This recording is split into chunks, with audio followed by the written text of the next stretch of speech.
लाग लपेट के बिना किसी मायावी चक्र के देश और यूपी की 4 सबसे बड़ी खबरों को घेरने मैं राधिका राज लेकर आई हूं 4 का चक्रव्यूह। आज 4 के चक्रव्यूह में सबसे पहले बात करेंगे लखनऊ में मचे भारी बवाल और हंगामे की, जहां एक तरफ भीम आर्मी के कार्यकर्ताओं का प्रदर्शन देखने को मिला तो दूसरी तरफ मुख्यमंत्री आवास का घेराव करने निकले विपक्षी नेताओं और पुलिस के बीच तीखी बहस हो गई। आखिर इस विरोध प्रदर्शन के पीछे की असली वजह क्या है, पुलिस ने क्या कदम उठाया और राजनीति में इसका क्या असर पड़ने वाला है, पूरा मामला आपको समझाएंगे। खबरों में अब आगे बात करेंगे मुख्तार अंसारी के परिवार पर कसते शिकंजे। अतीक अहमद के गैंग का खात्मा होने के बाद अब योगी सरकार की पुलिस ने मुख्तार की पत्नी अफशा अंसारी और उनके करीबियों के खिलाफ अपनी कार्रवाई बहुत तेज कर दी है। आखिर पुलिस की इस नई रणनीति के पीछे की पूरी अंदर की कहानी क्या है, कैसे कसा जा रहा है शिकंजा, पूरा हिसाब किताब आपको समझाएंगे। तीसरी खबर अयोध्या से सामने आ रही है, जहां राम मंदिर ट्रस्ट के महासचिव चंपत राय के समर्थन में अयोध्या के बड़े साधु संत खुलकर मैदान में आ गए हैं। वहीं दूसरी तरफ समाजवादी पार्टी और दूसरे विपक्षी दलों द्वारा लगाए गए चंदा चोरी के आरोपों को संतों ने पूरी तरह से झूठा और मंदिर को बदनाम करने की साजिश बता दिया। संतों के इस कड़े रुख के पीछे की पूरी वजह क्या है, पूरी जानकारी आपको बताएंगे। 4 के चक्रव्यूह के आखिरी में बात करेंगे अमरोहा की, जहां एक हिस्ट्री शीटर की खुलेआम चाकू से कूदकर और चेहरा कुचलकर बेरहमी से हत्या कर दी गई। इस खूनी खेल के पीछे किसकी पुरानी दुश्मनी है, पुलिस ने अपनी जांच पड़ताल में क्या कुछ खुलासे किए, हर एक बात गहराई से आपको समझाएंगे। तो चलिए बिना किसी देरी के शुरू करते हैं 4 का चक्रव्यूह। 4 के चक्रव्यूह की शुरुआत सबसे पहले राजधानी लखनऊ की सड़कों पर मचे भारी हंगामे और प्रदर्शन से करते हैं। लखनऊ में एक तरफ जहां भीम आर्मी के कार्यकर्ता नीट पेपर लीक को लेकर हजरतगंज और अंबेडकर प्रतिमा के पास प्रदर्शन करने सड़कों पर उतर आए, वहीं दूसरी तरफ कांग्रेस और विपक्ष के कार्यकर्ताओं ने मुख्यमंत्री आवास की तरफ बढ़ने और उसे घेरने की पूरी कोशिश करी। माहौल तब और ज्यादा गर्म हो गया जब पुलिस ने प्रदर्शन कर रहे लोगों को आगे बढ़ने से रोक दिया। इस दौरान धक्का मुक्की हुई और पुलिस ने कई बड़े नेताओं समेत बहुत सारे कार्यकर्ताओं को रोककर अपनी गाड़ी में बैठा लिया और थाने ले गई। वीडियो में देखिए किस तरह भीम आर्मी पार्टी के कार्यकर्ता का योगी की पुलिस ने हिसाब किताब किया है, जो पेपर लीक के नाम पर यूपी का माहौल बिगाड़ने की कोशिश कर रहे थे। विपक्ष के नेताओं का सीधा आरोप है कि सरकार जनता की आवाज उठाने वाले लोगों को दबाना चाहती है और उन्हें शांति से प्रदर्शन भी नहीं करने दे रही। लेकिन सवाल तो ये उठता है कि यहाँ शांति कहाँ है। चंद्रशेखर की पार्टी के कार्यकर्ता लाठी डंडा लेकर कौन सा शांति प्रदर्शन कर रहे थे, वहीं दूसरी तरफ कांग्रेस सपा ने सीएम आवास का घेराव करने की कोशिश करी, लेकिन पुलिस ने मामला संभाल लिया। पुलिस प्रशासन ने इस पूरे मामले पर अपनी सफाई देते हुए कहा कि राजधानी के मुख्य और वीआईपी इलाकों में बिना इजाजत के किसी भी तरह का प्रदर्शन करने की छूट नहीं दी जा सकती। अगर हर कोई सड़क पर आकर प्रदर्शन करने लगेगा तो आम जनता को लंबे जाम में फंसना पड़ेगा और शहर की शांति व्यवस्था पूरी तरीके से बिगड़ सकती है।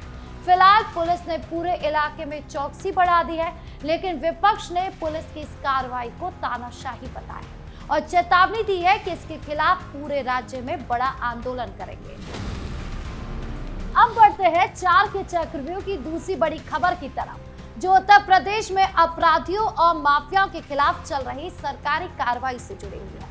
प्रयागराज के अतीक अहमद के पूरे नेटवर्क को खत्म करने के बाद अब यूपी पुलिस का पूरा ध्यान पूर्वांचल के दूसरे बड़े नाम मुख्तार अंसारी के परिवार और उनके रिश्तेदारों पर टिक गया है। मुख्तार अंसारी की पत्नी अफशा अंसारी, जो काफी समय से पुलिस की पकड़ से बाहर चल रही थी, उन पर पुलिस ने अब बड़ा शिकंजा और ज्यादा कस दिया है। उनकी संपत्तियों को जब्त करने से लेकर उन पर इनामी राशि बढ़ाने तक की तैयारी तेजी से चल रही है। सुनिए क्या कुछ कह रही है पुलिस। IS 191 गैंग के लीडर रहे मुख्तार अंसारी की पत्नी, जो कि पुरस्कार घोषित अपराधी हैं, अफसा अंसारी, उनको शस्त्र लाइसेंस इशू किया गया था 1995 में जिला मजिस्ट्रेट महोदय द्वारा, जिसका क्रमांक 1054 P2 है। इस पे शुरुआत में एक रिवॉल्वर खरीदा गया था, जिसे बाद में बेचकर दूसरा एक शस्त्र खरीदा गया। जब सत्यापन किया गया तो इसमें जो पहला वाला शस्त्र जो खरीदा गया था वो फिलहाल उसके संबंध में कोई जानकारी उपलब्ध नहीं हो पाई है। इस संदर्भ में जिला मजिस्ट्रेट महोदय के कार्यालय में जो शस्त्र अभिलेखागार है, वहां पे जो इस शस्त्र से संबंधित क्रय विक्रय पत्रावली है वो भी गायब है। और जैसा कि मैंने बताया कि इस गैंग की मोडस ऑपरेंडी रही है, तो कई शस्त्र इसमें इस तरह से अनुपलब्ध पाए गए हैं। जांच के क्रम में जैसे जैसे पता चल रहा है, इसमें लीगल एक्शन लिया जा रहा है। उसी के तहत इस संदर्भ में अफसा अंसारी और जो उस तत्समय जो शस्त्र लिपिक रहे हैं, जो नियुक्त रहे हैं शस्त्र अनुभाग में जिला मजिस्ट्रेट महोदय के कार्यालय में, उनके विरुद्ध एक FIR दर्ज किया जा रहा है थाना कोतवाली में।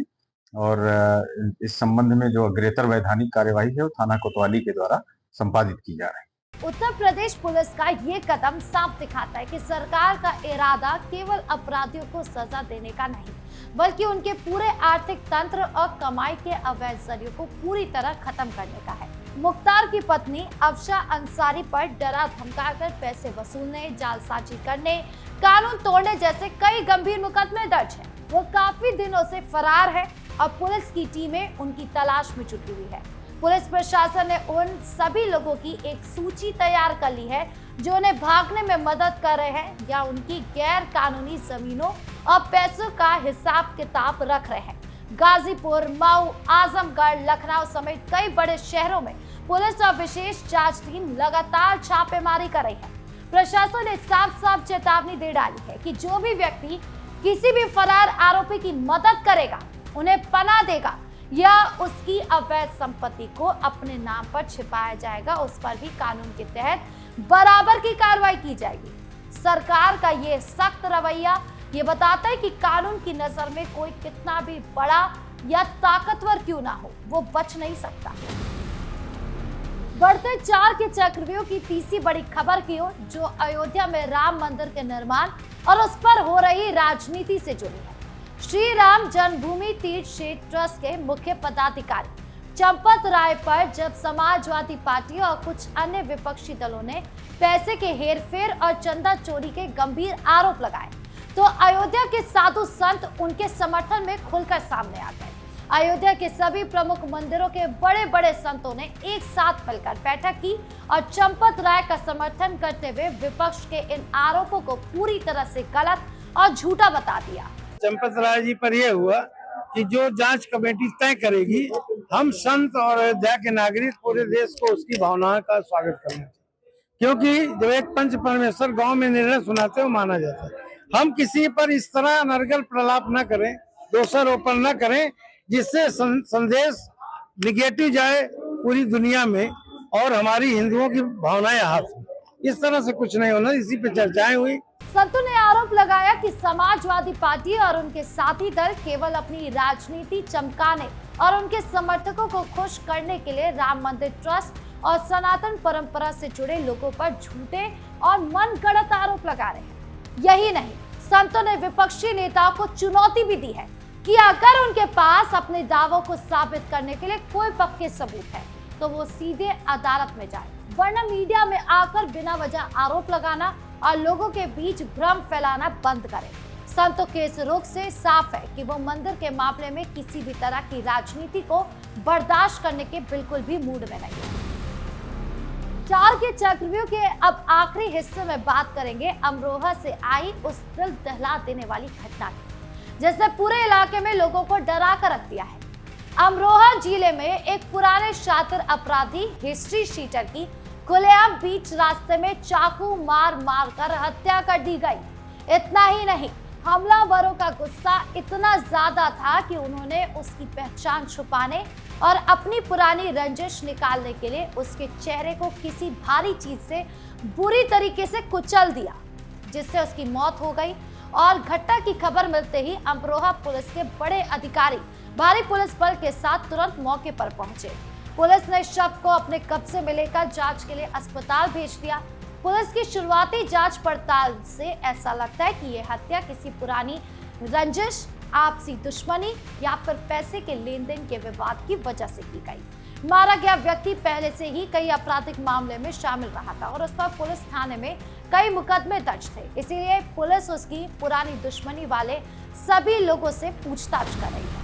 तो ये चारों खबरें साफ दिखाती है कि यूपी में राजनीति और कानून व्यवस्था को लेकर माहौल कितना ज्यादा गरमाया हुआ है। एक तरफ लखनऊ में विरोध प्रदर्शन पर घमासान है तो दूसरी तरफ मुख्तार अंसारी के परिवार पर शिकंजा कसता जा रहा है। वहीं अयोध्या के संतों ने चंदा विवाद पर विपक्ष को जवाब दिया है तो अमरोहा की वारदात ने पुलिस की सख्ती और ज्यादा बढ़ा दी है।